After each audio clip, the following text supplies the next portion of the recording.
If you have played Assassin's Creed throughout the past 15 years, then you probably at some point played the multiplayer game mode on Assassin's Creed Brotherhood. This multiplayer mode was present up until Assassin's Creed 4 Black Flag, and a lot of the characters look very interesting. And what many people may not know is that most of these characters have actual names and lore related to them. Some have more detail than others, but still I think it would be an interesting video to go through each one and tell the stories for each of the characters. My last video was focused on Fiora Cavazza, who is a character featured in the online, so I do recommend you watch that before continuing with this video, as she does show up in a lot of these character stories. Finally, before I begin, I just want to say that almost 94% of my viewers are not subscribed, so if you want to see more Assassin's Creed content, then please consider subscribing to the channel and leaving a like on the video, as it helps out more than you realise. Anyway, with that said, let us begin.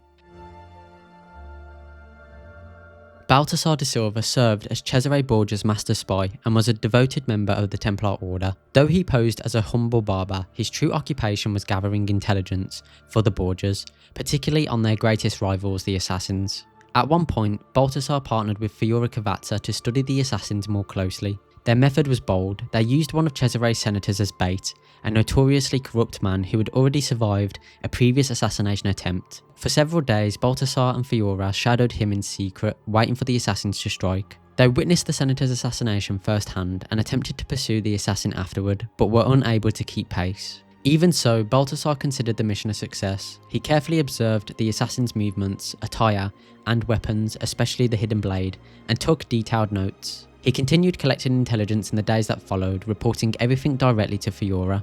Eventually, their research inspired a daring experiment. Baltasar and Fiora set out to manufacture an assassin of their own. To that end, they trained Il Lupo to imitate assassin techniques, teaching him to replicate both their combat style and weaponry. When Fiora betrayed Cesare and joined the assassins in 1503, she quickly realised that Baltasar posed a serious threat. He knew too much about her work with the Templars and about what she had shared with her new allies. To protect herself and cover her tracks, she convinced the assassins to target him after eliminating other Templar targets. The assassins initially planned to strike at Baltasar's barbershop, but Fiora warned them it was a decoy. Instead, she led them to his true hideout. Unfortunately, Baltasar had anticipated this. The entrance was rigged with traps. A tripwire triggered explosion at the doorway and a mannequin packed with abrasive powder, which injured one of the assassins when struck with a throwing knife. As they searched the hideout, Fiora spotted Baltasar outside with a torch in his hand. He froze when he recognised her. Moments later though, he set the building ablaze and the assassins escaped before the flames consumed it, but Baltasar vanished into the night. When Fiora later returned to the ruins of his hideout, she found a letter from him. He proposed a meeting at a nearby warehouse, promising a better deal. Fiora scouted the location carefully and entered to find Baltasar waiting alone at a table. He calmly analysed her motives for turning against Cesare, most of which were correct, and assured her he had not yet reported her treachery. Then he apologised and revealed that it was a trap. Hidden riflemen emerged from the shadows at his signal, but before they could fire, a volley of arrows cut them down. Fiora's assassin allies had followed her, and this time she was the one being rescued. Auguste Oberlin served as Cesare Borgia's personal blacksmith and was a devoted member of the Templar Order. He supplied weapons to many of Cesare's agents and was also responsible for designing and distributing Borgia propaganda throughout Rome. Born in Switzerland in 1468, Auguste began his adult life as a mercenary. After relocating to Rome, he first found work among the common folk, crafting shop signs for merchants. But his talent soon caught the attention of the Borgia, who recruited him into their service. Despite his imposing, rough exterior, Auguste was both an artist and an intellectual. He forged blades with precision and sketched propaganda posters with the eye of a perfectionist, often revising his designs multiple times before allowing them to be seen. Beyond traditional weaponry, Auguste also fulfilled Cesare's more unconventional requests, devices imagined by Borgia engineers and inventors. These orders were typically delivered by Fiora Cavazza. Auguste complied, though his wife openly resented Fiora's frequent visits. Their marriage deteriorated rapidly. During one of Fiora's visits, the couple erupted into a vicious argument, prompting Fiora to quietly take her leave. By 1503, their conflicts turned violent. Auguste struck his wife and then barricaded himself in his workshop, leaving her weeping outside their home in the Campagna district. It was there that Ezio found her. She explained the situation and urged him to destroy Auguste's propaganda posters, knowing that her husband's pride would force him to respond. Ezio complied. Enraged, Auguste emerged with several Borgia guards. The assassin dispatched the soldiers with ease, then ended Auguste's life at the age of 35 with a strike of the hidden blade. Donato Mancini, born in 1473, served as a military captain in the Papal army under Borgia command and was a member of the Templar Order. Known for his confidence and exceptional skill on horseback, he was frequently favoured by Cesare Borgia. In 1502, during a private horse race hosted by the Borgia, Fiora Cavazza was sent to persuade Donato, through bribery or intimidation, to let Cesare win. She presented him with an ornate set of armour, which he gladly tried on. Yet when she delivered Cesare's threat, Donato only smirked and replied, "The winner will win the race. There are no other factors." True to his word, Donato rode honourably and skillfully, even when Cesare's officer, Teodoro Viscardi, attempted to sabotage him mid-race with a blade. Donato evaded the attack and charged ahead, winning before a speechless audience. In accordance with her orders, Fiora directed a group of mercenaries to beat Donato in retaliation, a spectacle the crowd enjoyed, though she privately admired him as the race's rightful victor. The following year, Donato lost a race to a merchant named Rocco. Instead of accepting defeat with dignity, he lashed out, destroying the merchant's stand and threatening to kill him. Ezio encountered the shaken merchant soon after and decided to intervene. Tracking Donato to the ruins of the Circus Maximus, Ezio found him training alongside his soldiers. The assassin gave chase, targeting Donato alone and killing him at the age of 30. Though Donato had once defied Cesare's manipulation and won through merit, he ultimately mirrored Cesare's own arrogance when faced with defeat. Perhaps the humiliation inflicted upon him in that earlier race had left a deeper scar than he cared to admit.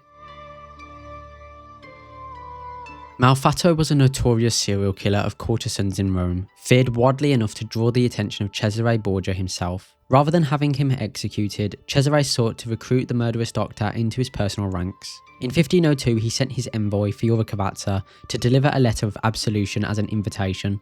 Having once been a courtesan herself, Fiora was deeply unsettled by the assignment, but she obeyed. On her first attempt to track him down, Fiora wandered through one of the Rome's poorer districts. Instead of finding Malfatto, she heard the desperate cries of a woman begging for mercy. She ran toward the sound, only to arrive too late, faced with the grisly remains of Malfatto's latest victim. Shaken by what she had just seen, Fiora refused to continue the mission, but Cesare threatened her life, leaving her no choice. Disguised once more in the attire of a courtesan, she sent out again to lure Malfatto from hiding. When she finally encountered him, he immediately prepared to strike. She saved herself by only shouting Cesare's name and thrusting the letter toward him. Malfatto took it without a word but didn't bother to read it. He simply stared at her in eerie silence as she slowly backed away and left. Fiora then returned home believing she was safe, unaware that Malfatto had followed her. He crept to her bedside and injected her with his syringe. The sting of the needle jolted her awake, and in a panic, she snatched her bladed fan and lashed out, catching Malfatto off guard. Though the poison coursing through her veins left her disoriented, she managed to wound him severely before collapsing. Now that he was bleeding heavily, Malfatto fled through the window. Not long afterward, now officially under Cesare's employ, Malfatto resumed his hunts near the Tiber River. There he claimed another victim, a courtesan named Mina. Her friend discovered the body and wept over her until Ezio arrived at the scene. Ezio offered his help, and the grieving courtesan pleaded for justice and directed him to find the killer. Ezio tracked Malfatto through the district, guarded by other courtesans who pointed him along the way. He finally spotted Malfatto standing near a medical store. The murderer bolted, but Ezio was quick to pursue. After a short chase, he signalled his assassin recruits to strike. Once Malfatto lay dead, Ezio gently placed a hand over the killer's mask and offered him his final rites. Gaspar de la Croix, born in 1466, was a master engineer and marksman. Cesare Borgia frequently hired him for battlefield support, tasking him with picking off easy targets from a distance. In 1502, Fiora Cavazza visited Gaspar at Cesare's request to retrieve repaired parts and equipment. She found him in his workshop, quietly singing a sorrowful French song, and she hesitated to interrupt. Throughout her visit, she perceived him as distant and haunted. He asked her unsettling questions, whether she had witnessed death and if she believed it was dictated by fate, chance, or choice. As she prepared to leave, Gaspar refused payment. Fiora watched as he calmly began tinkering with a firearm, aiming it thoughtfully out of his front window at the pedestrians passing below. The sight made her so uneasy that she vowed to avoid walking past that window again. That following year in Rome, Gaspar took part in suppressing a civilian uprising against the Borgia. With expert precision, he gunned down protesters from afar with his arquebus. Just as the rebellion dwindled to a single survivor, Ezio Auditore happened upon the scene and joined the fray. Gaspar shot the last insurgent, but before he could reload, Ezio charged. The engineer attempted to flee but reached a dead end, and now that he was cornered, he tried to fight back, only to be fatally struck by Ezio's hidden blade, dying at the age of 37. Il Carnefice, born in 1473, was an executioner active in Rome during the late 15th and early 16th century. By around 1497, he was working directly under Cesare Borgia, often receiving orders through Fiora Cavazza.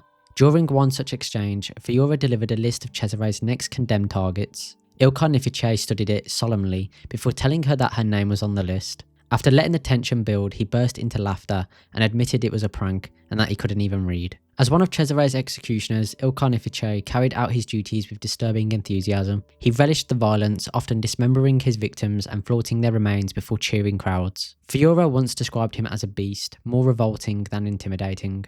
In 1500, his cruelty escalated. He assaulted a woman named Olivia, then hanged her. Her husband, heartbroken, remained at her side, refusing to leave her body under the threat of execution. Enraged by the man's defiance, Il Carnefice sent guards to arrest him. This drew the attention of Ezio, and so he intervened, rescuing the grieving widower. Then, after hearing his story, Ezio encouraged him to take down his wife's body and promised to deal with Il Carnefice himself. Ezio kept that promise. He infiltrated the executioner's cliffside residence in the northwestern Centro district, where Il Carnefice was boasting about his latest kill. From above, Ezio struck swiftly with his hidden blade, killing the Templar at age 27. Lanz was born in 1480, and he once lived a quieter life. He fell in love, married, and was expecting a child. But when the baby was miscarried, his world collapsed. Consumed by grief, he drifted into crime and eventually joined the Cento Oci, a rowdy gang of young thieves notorious for clashing with the Roman Thieves Guild and murdering their enemies by throwing them from rooftops. In time, Lanz rose to become their leader. In 1502, he caught the attention of the Borgia after he and his gang robbed one of their carriages. Fiora Cavazza arrived on Cesare Borgia's behalf to deal with him. At first, Lanz dismissed her until she tossed a knife at his feet, one he recognised as his own. Realising his mistake, he panicked and offered to return the stolen money, but Fiora had other plans. Rather than punish him, she conscripted him. From that point on, Lanz and the Cento Oci began running payments for the Borgia. That same year, tragedy struck again. Lanz's wife, overcome by despair over what he had become, threatened to take her own life if he did not return to her. She climbed to a rooftop ready to jump, hoping the sight would bring him back to himself, but Ezio reached her first. He calmed her, assuring her that she bore no blame for Lanz's actions and that he would deal with the man she once loved. Ezio tracked Lanz to the southwestern edge of the Centro district, where the thief was leaping across rooftops. Lanz spotted him and fled, hoping his agility would save him. But Ezio was relentless. Eventually, he caught up and struck with his hidden blade, ending Lanz's life at age 23.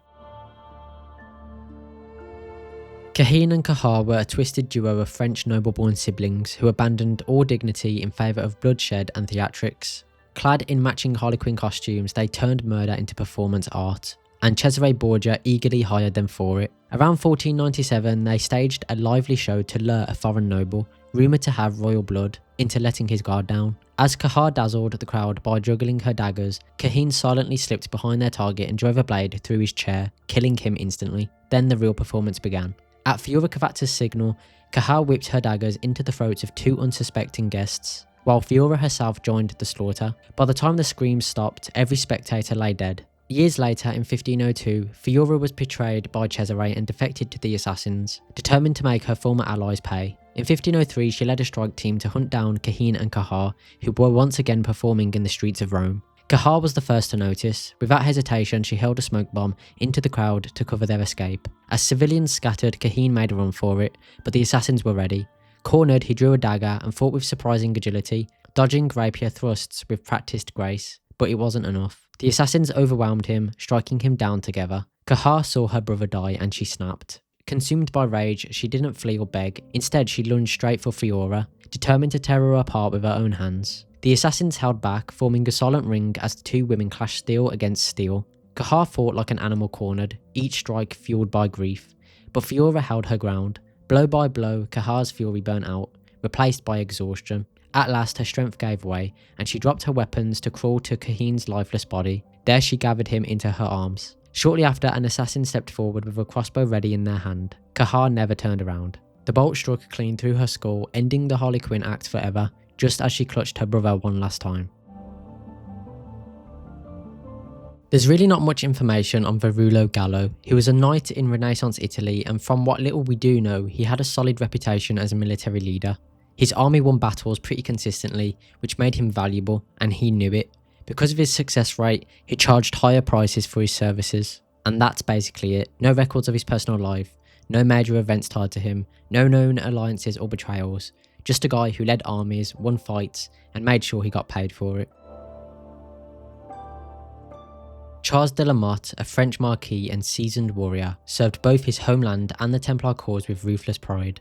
As one of Cesare Borgia's key allies, he commanded a formidable host of French mercenaries, answering only to his master and his order. In 1503, he arrived at Barletta, eager to prove French superiority over the Italian knights fighting for the Spanish crown. Yet before the first lance was lowered, unseen hands were already at work. An assassin team intent on igniting discord between the Templars struck in secret. Under the cover of darkness, Tessa Varzi dusted the French combatants' supplies with a subtle poison, one so expertly applied that not even seasoned physicians could sense the tampering. When the sun rose over the field, the French knights faltered, slow in reflex, weak in breath, and unfocused in battle. Their Italian opponents claimed a clean victory, and no accusation of cheating could be made. Later that year, Cesare summoned Charles and his men to Rome. The papal armies stood aside, granting the mercenaries free passage through the city. With no one to restrain them, the French soldiers turned the streets into their playground, harassing citizens, stealing openly, and barking insults at anyone who dared protest. The city guards offered only warnings to the victims and safe passage to the offenders. The assassins could not stand idle. Under the command of Francesco Vecellio, they orchestrated swift retaliation. From the shadows, arrows struck down unsuspecting mercenaries, while others succumbed to delicately poisoned flowers slipped into their hands by Tessa Varzi. The attacks were precise, sending a message without revealing the full strength of the Brotherhood. But the combined fury of the French forces and the Borgia troops soon overwhelmed the small assassin team. Forced to withdraw, they sought refuge in a nearby inn, hoping to regroup. Their enemies followed, not with swords but with fire. The building was set ablaze, and many assassins were lost in the inferno. By 1503, the damage Charles caused was not forgotten. Among those who had lost comrades was the assassin Francesco Vecellio, who had resolved to end the French Marquis' life himself. Before taking action, Francesco brought his intentions to Ezio Auditore, mentor of the Italian Brotherhood. Tradition demanded permission, but Francesco made it clear he would act regardless of Ezio's answer. Ezio saw the fire burning in him and spoke plainly. Revenge, he admitted, was a powerful fuel, but one that could easily be consumed by the man who carried it. Francesco's anger, untempered, could lead to recklessness and failure. Rather than risk his brother's life or the mission's integrity, Ezio chose to shoulder the burden himself. After tracking Charles, Ezio hunted the Templar down and struck without hesitation. The Marquis fell with defiance still on his tongue, refusing repentance, secrets, all acknowledgement of guilt. Even at the edge of death, Charles clung to his pride and the silence of his order. Rocco Topolo was no mere sellsword. He was a Templar captain and a commander of men whose loyalty was brought in blood and coin. Though he supplied mercenaries to Cesare Borgia, he served no master but his own ambition. Around 1497, Fiora Cavazza was dispatched to strike a deal with him. Rocco welcomed her with the kind of hospitality only a man surrounded by killers could afford. Fine food, strong wine, and violence for sport. At his command, 2 of his men fought for their amusement, trading steel until the floor ran slick with blood. Rocco then showcased paintings of his past campaigns, tributes to victories he claimed with pride. In decades of command, he boasted he had only lost twice, and neither time he had been the one given the orders. When Fiora evaluated his forces for Cesare's purposes, Rocco praised their skill and savagery, insisting that each had slain countless rivals. Once payment was made, he handed over the soldiers' contracts. Fiora even tried to purchase Rocco's own allegiance, but he refused, stating that if Cesare wanted his sword, he'd have to pay more than anyone else. Years later, the alliance shattered. In 1503, after Cesare betrayed Fiora and she defected to the assassins, she turned her attention to the enemies she had once called allies. Rocco was the first on her list. She didn't seek his death out of hatred, but his men were still bound to Cesare by gold, and the Brotherhood could never match that price. Eliminating him was the only way to cut off his support. With a strike force of assassins at her back, Fiora launched an assault on his stronghold and training grounds. Arrows fell and blades flashed as his men outside the walls were cut down. Fiora assessed the defences, then led the push inside, where Rocco and his veteran fighters stood their ground. The clash was brutal on both sides. One by one, Rocco's warriors were cut down until only he remained. Rather than surrender, he did what he had always promised he would. He charged headlong into the fray, facing impossible odds with steel in hand. Outnumbered but unbroken, Rocco Topolo died the honourable death he had long imagined.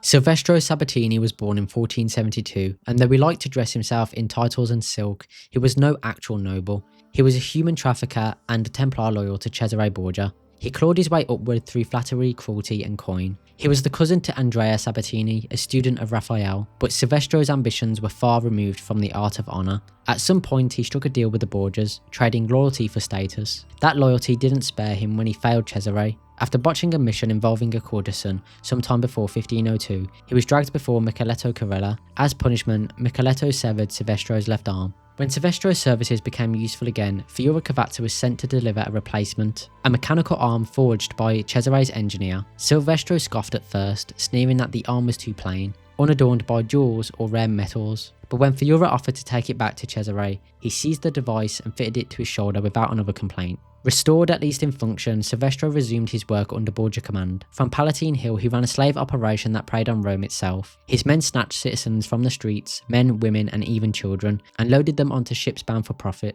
In 1502 fate turned. Ezio came across a young boy weeping in the streets, his mother taken by Silvestro's men.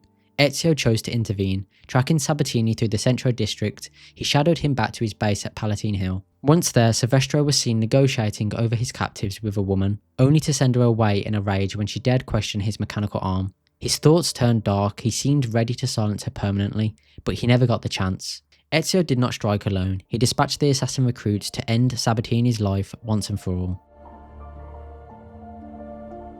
Little is recorded of Theodore's origins or exploits, but his loyalty to Cesare Borgia placed him wherever his master required, even in the dirt and dust of a racetrack. In 1502, Theodore rode at Cesare's side during a horse race rigged in the Templars' favour. The favourite to win was Donato Mancini. Cesare would not tolerate a loss to a common competitor. Mid-race, Theodore turned his horse into a weapon and drew steel, slashing at Mancini in an effort to force him from the course. But Donato was quicker than expected. He dodged Theodore's attacks and surged ahead, winning the race in full view of the Italian spectators, and worse, Cesare himself. Theodore's interference failed, and Cesare's fury was all the reward he received. Again, there is not much known about the Pariah, other than his name is Ilario Lombardi, and he lived on the fringes of Renaissance society, shunned by those around him long before his life took a darker turn. At some point, he crossed paths with the assassins, an encounter that ended in blood and left him broken. Their attack carved deep scars into his flesh and deeper wounds into his mind. The disfigurement and trauma drove Ilario into seclusion. No longer willing to show his face, he dressed in layered garments and hid behind a cold metal mask, using it as both armour and a barrier. Whatever life he'd lived before was replaced by shadows, silence and the memory of blades. Interestingly, he bears a striking resemblance to the Templar target shown in the Assassin's Creed 2 E3 trailer, which is pretty cool to see.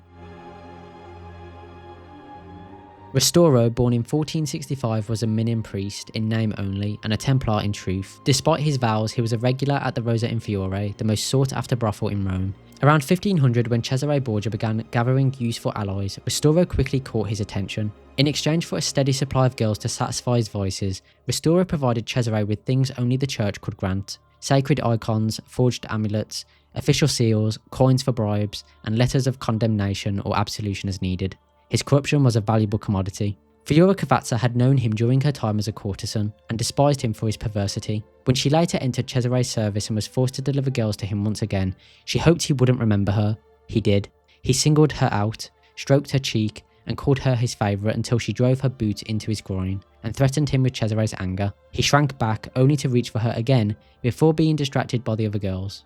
Ristoro's depravity drew suspicion from his fellow clergy. Two of his own students once confronted him, and he quietly poisoned both of them. The Borgia brought him absolution. When another brother dared to speak the truth publicly near the Colosseum, Ezio heard him out and decided action was needed.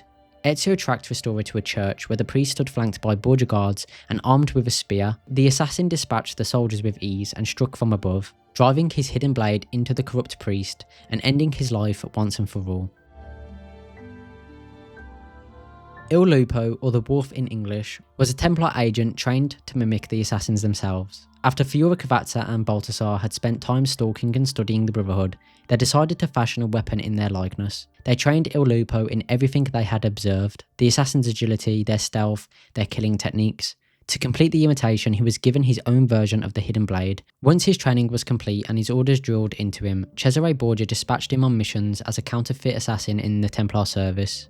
Eventually, Fiora was betrayed by Cesare and defected to the assassins, but that left a danger behind. Il Lupo knew too much about what she had learned, and as long as he lived, he was a threat to her new allies. Eliminating him would both protect herself and scrub away evidence of her past work. To draw him out, Fiora left a coded signal on the Pasquino statue. She then waited for him at the docks at sunset, shadowed by an assassin sent to guard her. She was still recovering from a recent attempt on her life by Balthasar. But the wolf arrived first, silently killed her escort and dumped the body into the river before warning Fiora that she'd been followed. Thinking quickly, Fiora spun a lie. Cesare had supposedly ordered a target killed aboard a ship in the harbour. The wolf turned to survey it, asking how he was meant to reach the vessel unseen. That moment of distraction was all she needed. Fiora struck from behind with a poisoned iron fan, slicing it into his back.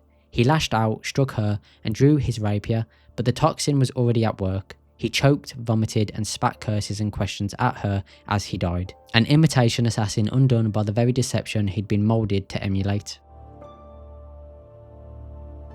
Leah de Russo was born in 1476, and she was a seasoned smuggler of rare goods who operated from several hideouts across Rome, including the ruins of the Baths of Caracalla in the Campania district. She was also a Templar agent, and from 1497 to 1503, she worked under Cesare Borgia, supplying him with contraband and valuable artifacts. Fiora Cavazza, who acted as Cesare's courier, was typically the one sent to collect these deliveries. On one of these runs, Fiora followed Leah into a shop the smuggler used as a stash point. The place smelled of death, Fiora observed, half expecting to find the actual shopkeeper's corpse tucked away somewhere. Leah's stock ranged from mundane trinkets to priceless antiquities, but she always made it clear she expected full payment and a generous tip for every deal. In 1503, Leah accepted a contract to eliminate a young shopkeeper named Monica. The woman had refused to shut down her store when the Borgia claimed control over the district, and Leah was sent to make an example. Ezio encountered Monica's grieving fiancé, and after learning what had happened, vowed to hunt Leah down. He tracked her to the Baths of Caracalla, where she was standing over yet another fresh kill. The moment she spotted Ezio, she bolted, shouting insults as she ran.